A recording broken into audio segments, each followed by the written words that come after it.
우리는 살아야 합니다. 살아가야 합니다. 슬픔도 아픔도 견뎌야 합니다. 흔들릴 수 있습니다. 꿋꿋하지 못할 수도 있습니다. 그래도 살아야 합니다. 상한 갈대와 같고 꺼져가는 심지와 같아도 우리는 살아가야 합니다. 왜 그렇습니까? 우리 찬양대가 찬양한 대로 주님의 사랑이 우리를 지탱하고 우리를 향하고 있기 때문에 그렇습니다. 예수님은 의인을 위해서, 건강한 자를 위해서 왔다고 말씀하시지 않으셨습니다. 예수님은 병든 자와 죄인을 구원하기 위해서 이 땅 가운데 오셨다고 말씀하셨습니다. 병들고 힘없고 무너져 내리는 인생의 아픔을 겪어도 사랑 많으신 우리 주님의 은혜와 생명력을 의지해서 사시는 여러분들 되시기를 주님의 이름으로 축복합니다. 오늘 본문 가상 제3원의 말씀의 주인공은 십자가로 말미암아 비통한 삶을 짊어질 두 사람, 그리고 그 십자가의 희생자, 슬픔의 이유가 되시는 우리 주 예수님, 그 셋이 주인공입니다. 예수님이 참혹한 십자가에 못 박혔습니다. 그 예수님이 십자가에 못 박히신 그 골고다는 해골이라 하는 곳은 예루살렘 성에서 아주 가깝습니다. 그래서 많은 유대인들이 왔습니다. 그렇게 와서 우리 20절에 있는 대로 많이 유대인들이 와서 이 패를 읽었습니다. 읽는데 그 패에 모든 사람이 읽을 수 있도록 히브리 말과 로마 말과 헬란 말로 나사렛 예수 유대인의 왕이라고 그렇게 기록되어 있었습니다. 그러면서 그 글을 읽으면서 조롱하고 비웃었을 겁니다.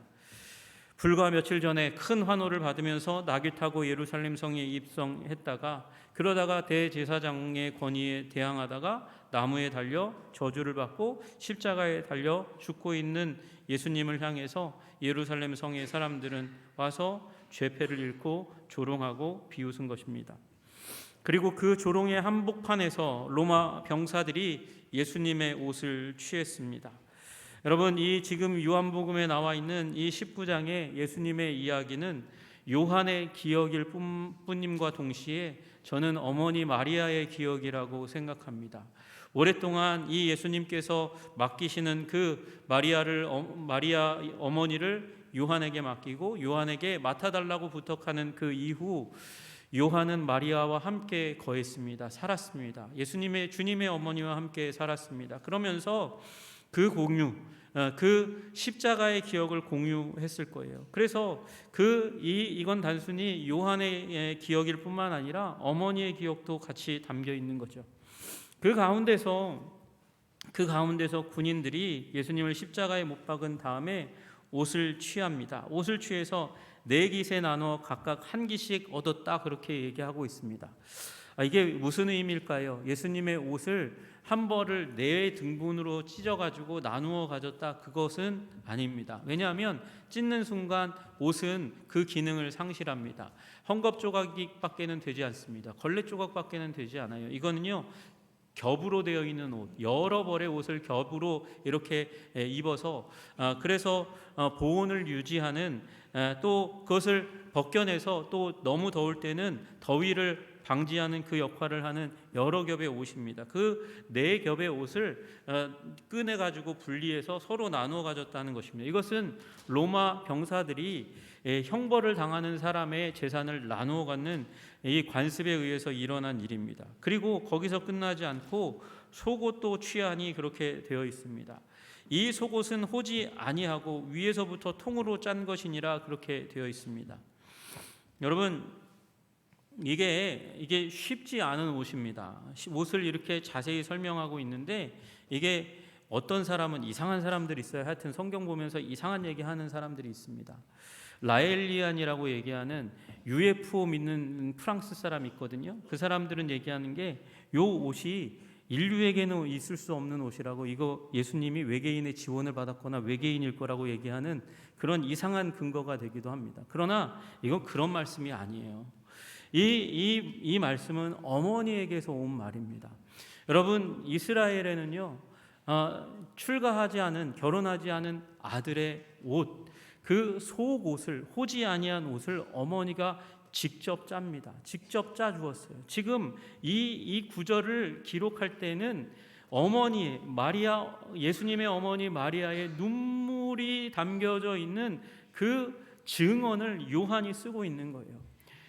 예수님이 이제 출가하기 전에, 이제 이 출가하지 않았기 때문에 어머니가 예수님이 공생애로 나가는 그 상황 가운데서 속옷을 직접 오랜 시간 동안 애를 쓰고 힘을 써서 그렇게 만들어 주었습니다. 그리고 예수님이 공생애를 시작한다는 것의 의미를 어머니 마리아는 이미 알고 있었기 때문에 옷을 짜면서 옷만 짠 게 아니라 눈물도 함께 흘리면서 그 옷을 짠 거예요. 근데 그 옷이 지금 로마 병사들이 나눠 갖고 자고 그렇게 지금 모의하고 있는 말을 보게 되는 것이죠. 여러분, 그 광경을 바라보는 어머니의 가슴이 터져 나옵니다. 슬픔의 눈물을 흘리지 않을 수가 없습니다. 흘리다 삼키는 어머니의 비통한 심정을 아시고 그리고 나서 어머니에게 존경과 사랑을 담아서 고통하고 계시는 예수님이 어머니 마리아에게 말씀하시는 거예요. 여자여 보소서 아들이니이다. 아들이니이다. 나를 보라고 얘기하는 게 아니고요. 옆에 있는 요한을 보면서 여자여 보소서 아들이니이다. 그렇게 말씀하십니다. 그리고 요한에게 보라 내 어머니니라 그렇게 말씀하시는 거예요. 여러분, 예수님의 인생은 세례 이전과 세례 이후로 나눌 수 있을 거예요. 세례 받으신 이후에 공생애를 사셨습니다. 치유하시고 가르치시고 전파하시며 십자가로 향하는 삶을 사셨습니다. 피하고 싶었으나 피하면 안 되니까, 피하면 온 인류가 구원 가운데 들어가지 못하니까 오랫동안 계획하셨던 아버지 하나님의 계획이 수포로 돌아가니까 예수님은 주도적으로 십자가를 향해서 걸어가셔서 구원 사역을 완성하고자 하셨습니다. 그리고 예수님은 그 구원 사역의 제단 위에서 어머니를 향해서 여자여 보소서 아들이니이다. 요한에게는 보라 내 어머니라 말씀하신 것이에요. 여러분, 이 말을 오해하시면 안 돼요. 여자여라는 말은 극존칭의 이 단어입니다. 버릇없는 말이 아닙니다. 로마 황제였던 안토니우스가 유명한 애굽의 여왕 클레오파트라를 만날 때 그에게 했던 말이 여자여 구나이라는 헬라어입니다. 어머니를 높여 부르고 있는 거예요. 어머니를 할 수 있는 한 가장 높여 부르고 그리고 요한에게 어머니를 의탁하고 있는 것입니다. 예수님에게 형제가 없었을까요? 아니요, 있었어요. 마태복음 13장 55절 56절에 보면 예수님에게는 형제 야고보, 요셉, 시몬, 유다 4명이 있었고 누이들도 있었습니다. 그러니까 어머니 마리아는 예수님을 잃었다 해도 아들과 딸의 가정으로 돌아가면 될 것인데 왜 예수님은 수고로이 요한에게 어머니를 의탁합니까? 왜 그렇게 할까요? 여러분, 그건 이 동일한 아픔을 갖고 있는 사람 둘을 만나게 하셔서 어머니와 아들의 새로운 관계 가운데 어머니가 큰 위로를 받도록 하시기 위하심이었어요. 그리고 또한 더불어서 이 동생들이 예수님께 집중할 수 있는 새로운 공간을 만들어주기 위해서 그렇게 한 것입니다. 여러분, 아들을 여인 슬픔을 참척지변이라고 그렇게 부른답니다. 참척이라는 말은 참혹한 슬픔이라고 얘기하는 거예요. 참혹한 고통이라고 얘기하는 거예요. 이 아들을 잃는 것은 변입니다. 그래서 그 큰 변을 당하고 나서 이 참혹한 슬픔이 가슴 가운데 남아 있어서 참척의 변이라고 부른다는 것입니다. 참척지변의 슬픔을 당한 박완서 씨는 자기 자신에 대해서 이렇게 썼습니다. 자식을 앞세우고도 살겠다고 꾸역꾸역 음식을 쳐넣는 애미를 생각하니 징그러워서 토할 것만 같았다. 누가 징그럽다고요? 자기 자신이 징그럽다고 얘기하는 거예요. 자식을 앞세우고 꾸역꾸역 살겠다고 음식을 쳐넣는 자기 자신을 보니까 너무 징그러워서 토할 것만 같았다고 썼어요. 여러분, 이 고통을 이제 사랑하는 어머니가 당할 거예요. 부활의 때까지 단 3일이지만 어머니는 칼로 도려내는 듯한 큰 고통과 상실감과 아픔으로 몸부림칠 것입니다. 사실 하나님께서는 어머니 마리아가 예수님 낳을 때부터 마리아의 마음을 이때를 위해서 준비시켜 놓으셨습니다. 예수님에게 천사를 보내서 동정녀 탄생을 고지하셨을 때 그때의 마리아는 주의 뜻대로 되리이다 그렇게 고백하였지만 그 고백 속에는 눈물을 머금었습니다. 고통을 감수했습니다. 파혼이 일어날지도 모르고 마을에서 자기뿐만 아니라 온 가족이 고립되고 왕따당하는 비극이 다가올지도 몰랐기 때문에 그랬습니다. 인구조사할 때는 어땠어요? 남편을 하나님께서 그래도 지킬 수 있도록 도와주셨지만, 그러나 남편과 더불어서 인구조사한다고 베들레헴까지 갔습니다. 거기에 거할 방 하나 변변하게 없어서 마구간에서 아기를 낳았습니다. 그것도 비참한데 갓난아기를, 생명과 같은 아기를 말구유에 누일 때 얼마나 가슴이 아팠겠습니까? 그리고 나서 낳은 지 8일 만에 할례 받으러 성전에 갑니다. 성전에 갔더니 오랫동안 약속된 메시아를 기다리고 있었던 예언자 노인 시므온이 축복의 말을 합니다. 축복의 기도를 해주었습니다. 그러나 거기서 끝난 게 아니에요. 어머니를 향해서 이렇게 말씀하십니다. 보라, 이는 이스라엘 중 많은 사람을 패하거나 흥하게 하며 비방을 받는 표적이 되기 위하여 세움을 받았다.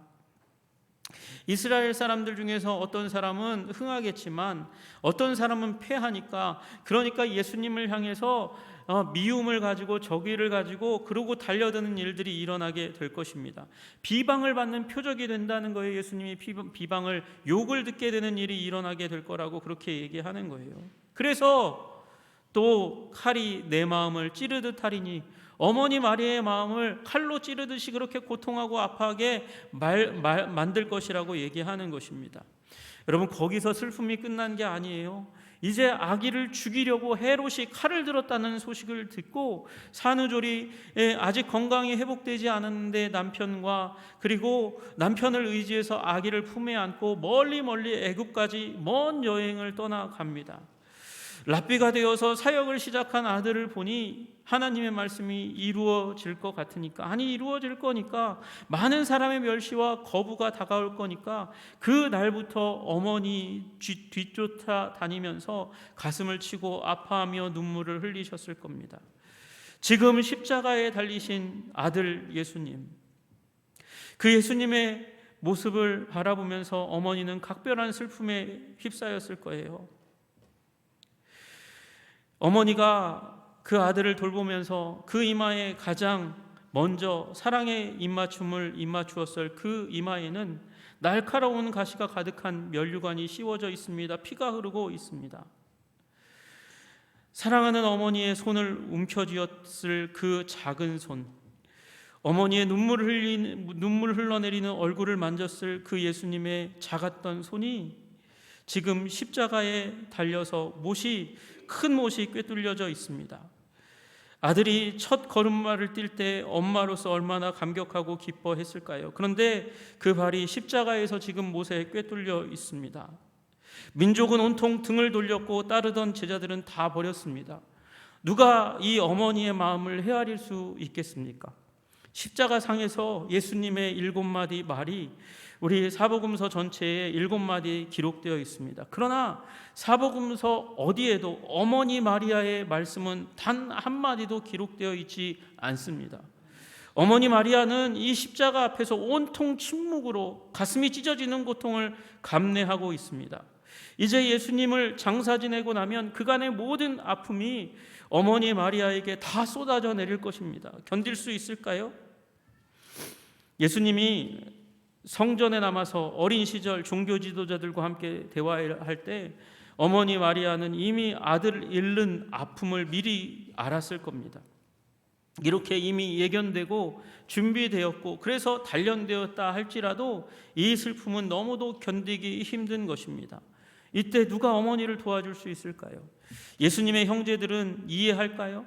형이 랍비가 되었다는 소식을 듣고 사두개인과 바리새인들의 미움을 받고 있다는 소식을 듣고 그래서 말리고자 형을 찾았지만 형인 예수님은 흔쾌히 만나주지 않았습니다. 살가이 맞아주지 않았습니다. 그런 형이 나무에 달려 저주받아 죽고 어머니는 비통하게 눈물을 흘리고 통곡하고 있을 때 형을 미워하는 마음이 어머니를 위로하고자 하는 마음보다 앞섰을 것입니다. 그러니 하늘이 무너지는 것 같고 땅이 꺼지는 것 같은 이 절망과 시련의 시기를 누가 견뎌낼 수 있을까요? 누가 어머니를 도울 수 있을까요? 같은 대상을 잃은 아픔 가운데 몸부림치는 한 사람을 붙여줍니다. 그것이 바로 제자 요한입니다. 요한은 이 요한 복음 가운데서 예수님이 사랑하시는 제자라고 애제자라고 그렇게 많이 기록되어 있습니다. 요한은 마지막 만찬 가운데 예수님의 품에 기대어 있을 만큼 예수님과 친밀한 관계 가운데 있었던 제자입니다. 이 제자도 물론 도망갔습니다. 예수님이 십자가에 달렸을 때 도망갔습니다. 그러나 다시금 돌아왔습니다. 다시 돌아온 제자들 중에 베드로도 있었지만 베드로는 신문 받자마자 도망갔습니다. 닭소리와 함께, 닭울음소리와 함께 도망갔습니다. 그러나 예수님 곁에 요한은 끝까지 있었습니다. 요한은 자신의 안위보다 예수님을 사랑하는 것이 자기 마음 안에 더 크게 자리 잡고 있다는 것을 알고 있었습니다. 그래서 예수님은 요한에게 어머니를 맡기는 것입니다. 보라, 내 어머니라. 친어머니처럼 모실 것을 부탁받은 것입니다. 예수님을 잃은 그 슬픔과 예수님을 사랑한 사랑이 두 사람의 공통 분모입니다. 이것이 공명되어서 서로 연대가 이루어지고 영적인 모자 관계로 이 둘을 이끌어 갑니다. 예수님을 향한 사랑과 눈물이 새로운 관계로 이끌어 가는 것입니다. 원래는 남남이죠. 관계가 없는 것이죠. 얼굴을 보았을 뿐이죠. 예수님과 함께 다니면서 그 친밀한 관계를 유지했을지 모르지만 지금 이 순간 이전과 이후는 완전히 달라진 관계 가운데 이 둘을 인도하게 되는 것입니다. 그리고 이 모자 관계는 십자가와 부활 그 사이에서 더욱더 돈독해졌고, 돈독해진 그 관계는 예수님의 어머니 마리아가 돌아가시는 그 순간까지 계속됩니다. 요한은 에베소에서 사역을 했는데 에베소에 어머니를 모시고 갑니다. 그곳에 에베소에 같이 요한이 살았던 지베터가 있습니다. 그리고 그곳에서 어머니가 힘이 없어 거동이 불편할 때에도 어머니를 업고 그리고 사역을 하고 생활을 하였다는 이야기가 전설처럼 그렇게 내려옵니다. 여러분, 우리는 잘 알고 있습니다. 모든 사도들은 다 복음 전하다가 순교했습니다. 그런데 요한만은 끝까지 자기의 연수를 다하고 그리고 하나님의 부름을 받습니다. 이것이 하나님께서 우리에게 주신 십계명의 약속의 말씀이 성취된 일인 거죠. 내 부모를 공경하라, 그리하면 내 하나님 여호와가 내게 준 땅에서 내 생명이 길리라 말씀하셨습니다. 여러분, 오해하지 마세요. 순교를 당한 것은 비참하게 죽은 것이다, 저는 그렇게 말씀드리는 것이 아닙니다. 순교 당하는 것도 하나님께서 영화롭게 여기시는 아름다운 죽음입니다. 그러나 요한은 어머니를 맡겼기 때문에 그에 합당한 인생의 상급을 주님께서 허락해 주신 것이죠. 예수님이 베푸신 또 다른 차원의 은혜인 것입니다. 여러분, 우리는 영적인 부분, 우리 하나님의 것을 먼저 생각합니다. 물론 그것이 중요합니다. 예수님은 공생애 가운데 나아오시면서 어머니와 그리고 형제들과 약간의 거리를 두신 것이 분명합니다. 그러나 십자가, 이 인류를 위한 그 속죄의 제단에서 예수님은 어머니를 잊지 않고 어머니를 요한에게 맡기고 요한에게 어머니를 의탁하는 그런 장면들을 만들어내시면서 하나님과의 관계도 중요하지만 사적인 관계, 개인적인 관계, 가족의 관계도 너무도 중요하다는 사실을 우리들에게 알려주셨습니다. 잊지 말아야 하는 것입니다. 예수님께서 싫어하시는 것 중에 하나가 바리새인들의 유전 중에 하나, 고르반이라는 것입니다.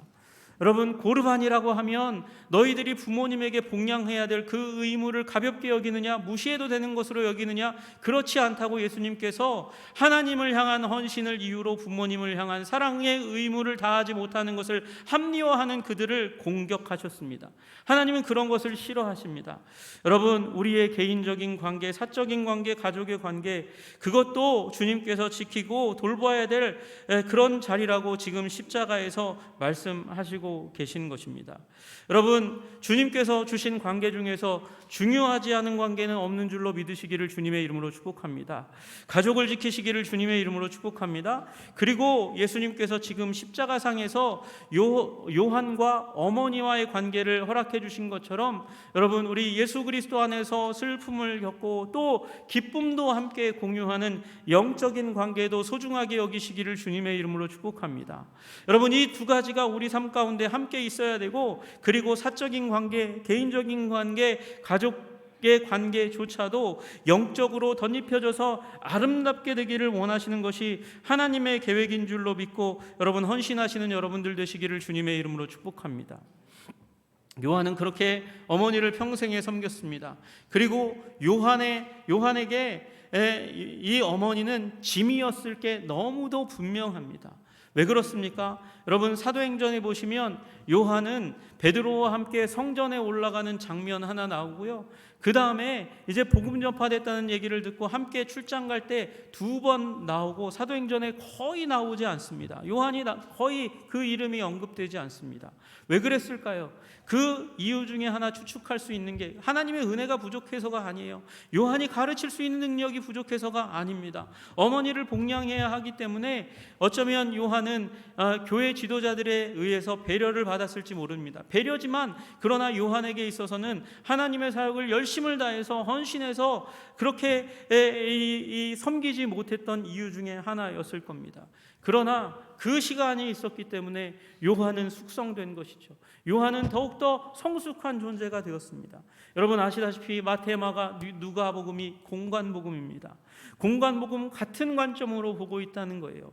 여러분, 그 관점으로 보는 공관복음이 있지만 또 하나 요한복음이 있습니다. 독수리복음, 하늘 위에서 땅을 내려다보는 것처럼 하나님의 관점으로 세상을 바라보는 그 관점을 요한은 성숙하면서 숙성되면서 갖게 되었고, 여러분 그리고 요한에 의해서 주어진 그 요한서신 요한 1, 2, 3서를 보십시오. 얼마나 아름다운 사랑의 언어들이 담겨 있는지 알지 못합니다.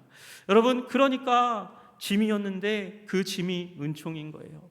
여러분, 여러분에게 부모님이 봉양해야 될, 섬겨야 될 부모님, 그래서 내가 앞으로 나가지 못하고 전진하지 못하고 날개를 달지 못한 것 같은 짐이 있다고 생각하시는 여러분에게 하나님께서 성숙하고 숙성할 수 있는 위대한 기회로 주신 것으로 믿고 감사하시기를 주님의 이름으로 축복합니다.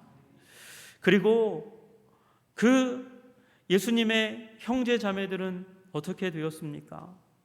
만약에 이 초기 가운데 이 어머니 마리아가 형제들에게 돌아갔다고 한다면 형제들이 예수님에게 집중하는 아주 특별한 시간을 얻지 못했을 것입니다.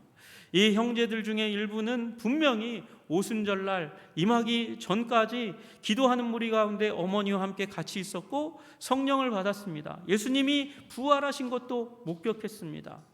만약에 그 시기에 어머니가 같이 있었다고 한다면 어머니 슬픔 가운데 있는 어머니를 돌보다가 이들은 교회 역사 가운데 전면에 앞자리에 등장하지 못했을 수 있습니다.